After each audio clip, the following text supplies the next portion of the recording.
मोहतरम हजरात, एक एक रिपोर्ट हमारी सच्ची सटीक साबित हुई है। आप इस बात के गवाह हैं। सीधी खबर सुनिए, आगे की बात सुनिए कि अब आगे क्या हुआ है। इजराइल ने जो कल और परसों हमले किए उसमें टोटल, अगर मैं बताऊं, टोटल 2 दिन में 40 लेबनीज मारे गए, है ना।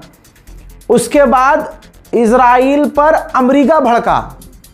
अमेरिका और इजराइल की सरकार आमने सामने हो गई। ज़बानी तकरार दोनों के बीच हुई, ये मैंने आपको कल बताया। इसके बावजूद नेतन्याहू, इजराइल जो है, अमेरिका को क्या, दुनिया को कुछ समझता ही नहीं है। और ये बात मैं आपको 6 साल से समझा रहा हूं कि इजराइल अमेरिका को चलाता है, अमेरिका इजराइल को नहीं चलाता है। हुआ यही, तमाम डोनाल्ड ट्रंप के समझाइश के बावजूद, जेडी वेंस के बार बार इजराइल को धमकाने के बावजूद, इजराइल ने एक बार फिर से लेबनान पर ताज़ा हमला कर दिया, जिसमें 4 लेबनीज की शहादत हो गई। और जो तबाही मची थी वो नेक्स्ट लेवल थी। पहले लेबनान पर हमले का ये ताज़ा मंजर देखिए।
अब इसके बाद ईरान इतना भड़क गया।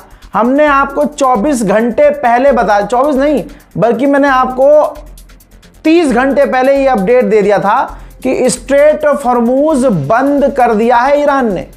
फिर बीच बीच में खबरें आई कि नहीं, ईरान के विदेश मंत्री ने कह दिया कि ये झूठ खबर है। भाई साहब, रज़ाग्राफी की रिपोर्ट गलत नहीं होती, अल्हम्दुलिल्लाह, अल्लाह का शुक्र है।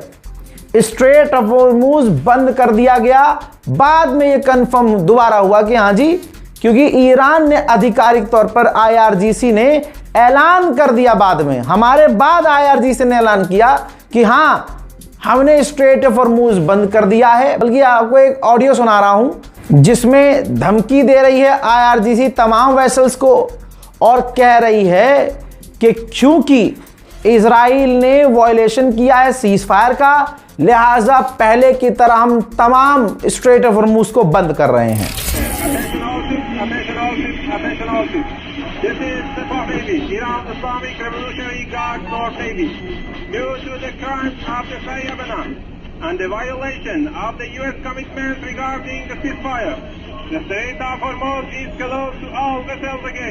It is emphasized that the Strait of Hormuz is closed. All vessels are ordered do not approach the strait.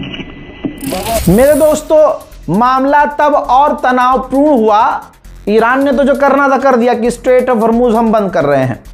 जो लेबनान में 4 लोग मारे गए, उसमें से जो एक व्यक्ति है, ये व्यक्ति लेबनान के आर्मी ऑफिशियल्स हैं, यानी लेबनान की फौज का आदमी है। तो इजराइल आतंकवादियों को नहीं मार रहा है, सो कॉल्ड आतंकवादियों को नहीं, वहां के आम लोगों को और लेबनान की आर्मी को भी निशाना बना रहा है। अब ये बात अलग है कि वो आर्मी में था, सिविल में था, उसको निशाना बना के नहीं मारा, हमले की चपेट में आ गया था। भाई, कर तो वो इंटरनेशनल लॉ का उल्लंघन रहा है।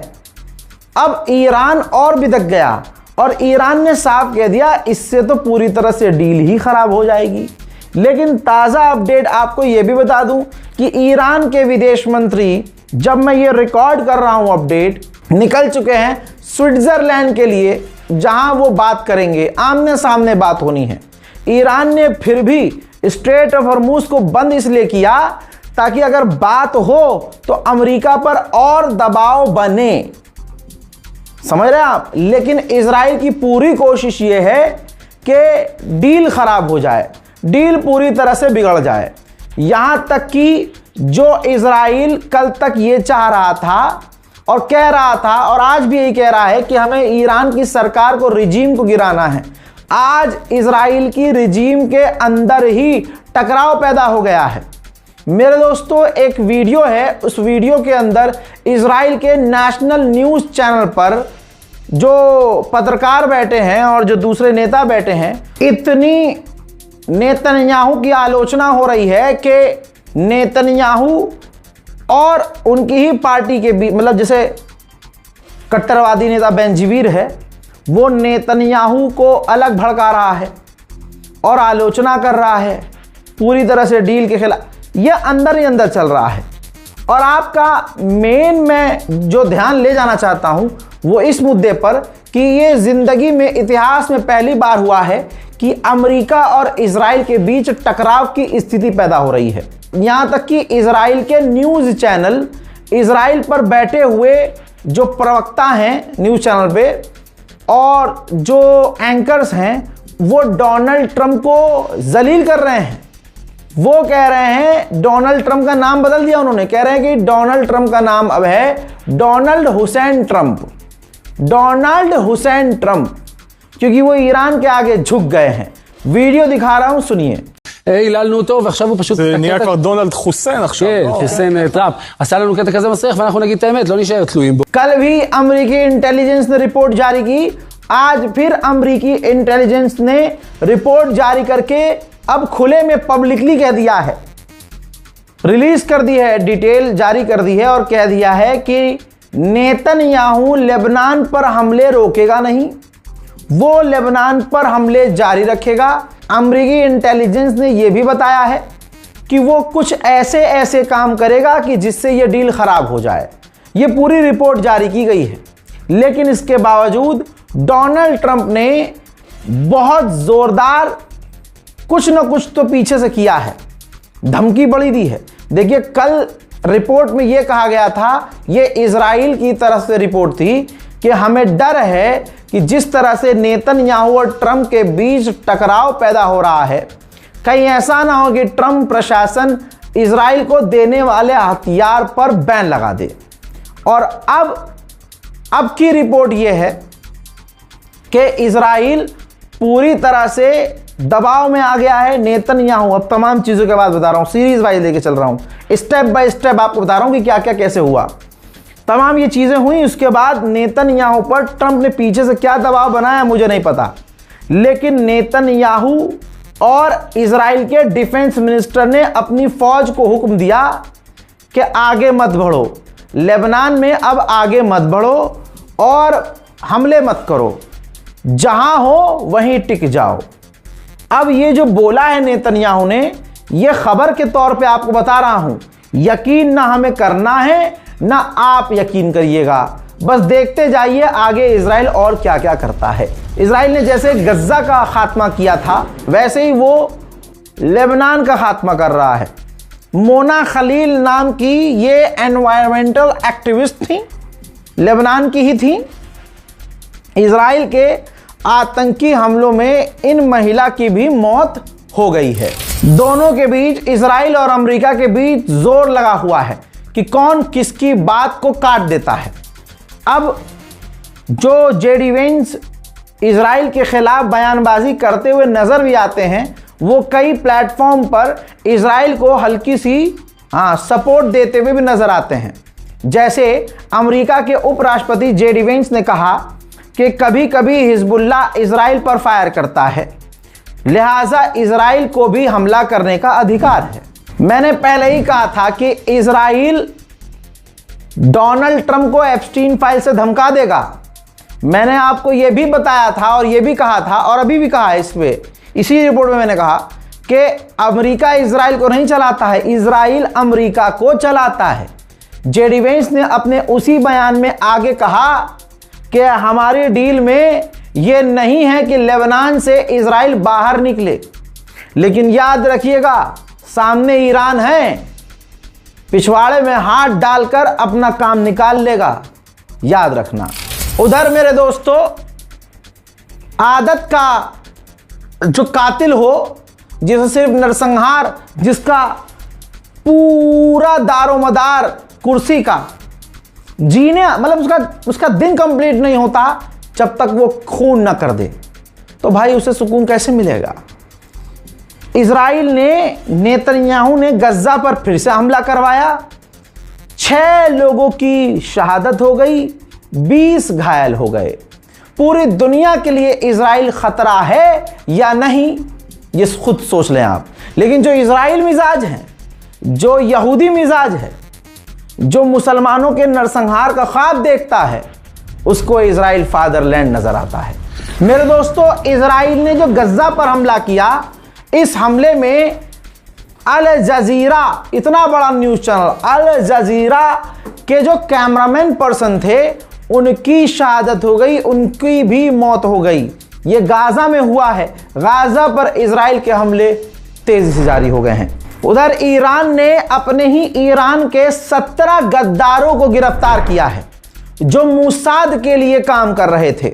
मैंने हमेशा से ईरान को यही सजेस्ट किया है कि बाहर से पहले आप अंदर के गद्दारों को पकड़ो। आपके मुल्क में ही चंद डॉलर के लिए जो गद्दारी करने वाले लोग हैं, वो तमाम इमाम बारगाहों के लिए, सेंसिटिव जगहों के लिए, आपके वैज्ञानिकों के लिए और सीधा कहूं आपके मुल्क के लिए सबसे बड़ा थ्रेट है। पाकिस्तान के इंटीरियर मिनिस्टर ने ईरान के राष्ट्रपति मसूद पेज़ेश्कियान से मुलाकात की है, जिनकी एक्सक्लूसिव तस्वीर मैं आपको दिखा रहा हूं। और आपको एक बोनस में खबर दूंगा, सबूत प्रूफ नहीं दूंगा, इतना तो यकीन जीत ही लिया आपका मैंने। ईरान के अधिकारियों ने इजराइल को धमकी दे दी है कि जिस तरह के वो हालात बना रहा है, हम इजराइल पर मिसाइल फायर कर सकते हैं। और इस सच्चाई को, इस असलियत को इजराइल कबूल कर ले कि हम हमला कर सकते हैं। ईरानियन पत्रकार ने कंफर्म किया है कि जो आमने सामने ईरान और अमेरिका की बातचीत होगी, ईरान के द्वारा ये बात रखी और शर्त रखी जाएगी कि मिडिल ईस्ट से पूरी तरह से अमेरिका की फौज निकल जाए।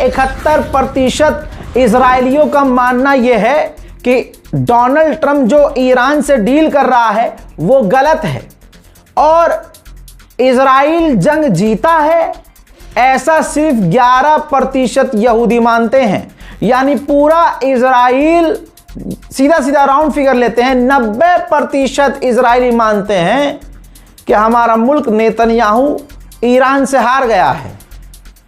मुबारक हो दोस्तों, दुश्मन के खैमे से चीख चीख कर आवाज आने लगी है कि ईरान जीत गया है। गोदी मीडिया के कुछ कुछ पत्रकार दलालों के मुंह से आप सुन रहे होंगे कि उनके भी तेवर बदल रहे हैं। हाँ, जिसकी लाठी होती है उसकी गोदी मीडिया होती है। उधर नीदरलैंड ने ऐलान कर दिया कि हमारा एक युद्धपोत स्ट्रेट ऑफ हॉर्मूज की तरफ जा रहा है, माइंस क्लियर करने के लिए, बमों को हटाने के लिए। ईरान ने स्ट्रेट ऑफ हॉर्मूज बंद कर दिया। हमेशा की तरह, पहले की तरह सेंटोम ने कहा कि हॉर्मूज खुला हुआ है, ईरान हॉर्मूज को कंट्रोल नहीं करता। लेकिन हवा सबकी निकली हुई है कि भाई इस पे तो भरोसा करना ही नहीं है, अमेरिका पर तो भरोसा ही नहीं करना। जो आज का समुद्र का बेताज बादशाह है ईरान, उसकी ही माननी है। लिहाजा अमेरिका चीख चीख के कह रहा है कि स्ट्रेट ऑफ हॉर्मूज खुला हुआ है, लेकिन कोई जहाज निकल नहीं रहा है। ईरान जिसे परमिशन दे रहा है, ईरान तो ये कह रहा है स्ट्रेट ऑफ हॉर्मूज से गुजरने के लिए 48 घंटे के पहले आपको हमसे अप्रूवल लेना होगा। और ये तमाम चीज़ें पहले की थी, कल तक की। ईरान ने तो पूरी तरह से स्ट्रेट ऑफ हॉर्मूज बंद करने का ऐलान कर दिया है। अब किसी की अम्मा ने दूध पिलाया हो या शिकंजी भी तो गुजर के दिखाए। ये बात मैं कोई हवा में नहीं कह रहा हूँ, ईरान के चैनल तक धमकी दे रहे हैं कि अगर किसी वेसल ने हमारी बात नहीं मानी, स्ट्रेट ऑफ हॉर्मूज से गुजरने की कोशिश की ज़बरदस्ती, तो या तो माइंस की चपेट में आ जाएगा या फिर उस पर हमला हो जाएगा, बाद में कोई शिकायत ना करे। ईरान के विदेश मंत्रालय ने धमकी दे दी है और कह दिया है कि हम दूसरी पार्टी यानी अमेरिका से कह देना चाहते हैं कि वो इजराइल से मिसाइल कंट्रोल करने को कहे। अगर लेबनान पर हमले जारी रहे तो सिचुएशन काफ़ी ज़्यादा खतरनाक और बिगड़ सकती है। अब आगे की कहानी सुनिए। रजा गराफी जो आपको बताता है वो कितना सटीक होता है, सुनिए। पूर्व अमेरिकी आर्मी चीफ ने कहा है कि अगर इजराइल ने इस बार जंग छेड़ी तो फिर अमेरिका मजबूर होगा कॉन्फ्लिक्ट से अपनी फौज निकालने को। यानी फिर अमेरिका की कोई भी फौज इजराइल को बचाने के लिए जंग में नहीं कूदेगी, बल्कि जंग से बाहर निकल जाएगी। यानी एक बात क्लियर है, क्योंकि कमांडर ने कि पूर्व आर्मी चीफ ने कहा कि अगर इस बार भी इजराइल ने जंग छेड़ी तो यानी पहले भी अमेरिका ने भले ही पहले हमला किया हो, लेकिन यही नेतन्याहू था। और आज पूरी दुनिया के सामने अल्हम्दुलिल्लाह जीता कौन है वो भी सामने है, हारा कौन है वो भी सामने है, शैतान कौन है वो भी सामने है, और जो हक के रास्ते पर है वो भी सामने है। ईरान इस जंग में अकेला कभी नहीं था। सारी दुनिया एक झटके में एक तरफ थी और इधर अकेला ईरान था। कोई परवरदिगार आलम के सिवा, अल्लाह ताला के सिवा ईरान का साथ कोई नहीं दे रहा था। आप सोचिए, टेक्नोलॉजी भी पूरी तरह से ईरान के खिलाफ थी। एलन मस्क किसी आतंकवादी से कम नहीं है भाई, ये आदमी बिजनेसमैन कम आतंकी ज़्यादा है। अमेरिका को और इजराइल को फ़ायदा पहुंचाने के लिए ये कुछ भी कर सकता है। अब एलन मस्क के एक्स ने क्या किया है, ट्विटर ने क्या किया है, जो ईरान के ऑफिशियल्स थे अकाउंट, जो ईरान के विदेश मंत्रालय हो या कोई हो, भाई अधिकारियों के ब्लू टिक छीन लिए। ये देखिए ट्वीट किया गया है और इसकी जानकारी खुद ईरान के द्वारा दी गई है। ईरान के फॉरेन मिनिस्ट्री से दी गई है कि जो हमारे जैसे IRIMFA है, अब्बास आरागची हैं और जो टॉप के ऑफिशियल्स हैं, उनके अकाउंट से ब्लू टिक छीन लिया गया है। आपके लिए बड़ी बात नहीं होगी, लेकिन एक अधिकारी, किसी मुल्क का अधिकारी हो, उसको किस तरह से आम कैटेगरी में डालने की कोशिश की जाती है और वो की जा रही है, ये दुनिया के सामने है। बहरहाल इस रिपोर्ट में फ़िलहाल के लिए इतना ही। वालिदा अभी भी मेरी अस्पताल में है, ICU में नहीं है, प्राइवेट वार्ड में है, और ये नहीं कह सकते कि बिल्कुल ठीक हो गई, ये भी नहीं कह सकते कि भाई बहुत ज़्यादा ख़राब है तबीयत, लेकिन हाँ अस्पताल में है। मैं फिर से इस शूट के बाद फिर भागूंगा अस्पताल। आप लोगों से गुजारिश है, बस दुआ कीजिए। हमारे घर वाले तो ऐसे हैं कि उनको ये भी आपत्ति है कि भैया तुम दुआ करवा रहे हो, लोग इसमें बेइज्जती है। थोड़ा पुरानी सोच है हमारे अब्बा की, हमारी अम्मा की, कि अरे उनको क्या समझाऊं कि आज जो कुछ भी मेरे पर मुसीबत आती है, आप तो एक माँ है मेरी, बेशक आप माँ हैं, एक अब्बा हैं, लेकिन कितने सारी माएँ हैं, कितने बुज़ुर्ग लोगों की दुआएं हैं मेरे ऊपर, वरना शायद मैं अब तक ज़िंदा भी ना होता। किसकी कब कहाँ से दुआ लग जाए किसी को क्या पता। बहरहाल दुआ करते रहिएगा, और मन करे तो मेरे लिए भी दुआ कर दीजिएगा। बड़ी मतलब दुविधा में हूं मैं। जय हिंद।